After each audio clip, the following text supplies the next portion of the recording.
నమస్కారం. లా of diminishing intentions అంటే ఏంటి? మనకు ఒక మంచి పని చేయాలనే ఆలోచన వస్తుంది. దానికోసానికి మనము కొంతకాలం తర్వాత చేద్దాంలే, ఒక వారం తర్వాత మొదలు పెడదాం, దసరా నుంచి మొదలు పెడదాం, కొత్త సంవత్సరం మొదటి రోజు నుంచి మొదలు పెడదాం, ఈ రకంగా అనుకుంటుంటాము. చాలాసార్లు వాయిదా వేస్తాము. పొదుపు చేద్దాం, ఉదాహరణకు పొదుపు చేద్దాం, 1000 రూపాయలు మనం సేవ్ చేసుకుందాం. అరే ఈసారి ఖర్చులు ఉన్నాయిరా, నెక్స్ట్ మంత్ నుంచి చేద్దాం.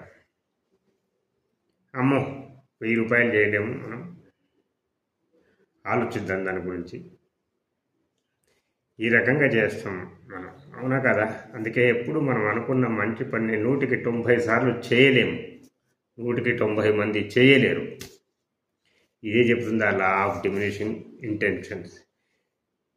మనము మంచి పని చేద్దాం అనుకుని దాన్ని వాయిదా వేసుకుంటూ పోతున్నా కొద్దీ ఆ మంచి పని చేయాలనే కోరిక తగ్గి తగ్గి తగ్గి బలహీనపడిపోయి అదృశ్యమైపోతుంది. Law of diminishing intentions. దీన్నే మన వాళ్ళు శుభస్య శీఘ్రం అన్నారు. శుభమైనది ఎప్పుడు కూడా శీఘ్రంగా చేయాలని దాని అర్థం.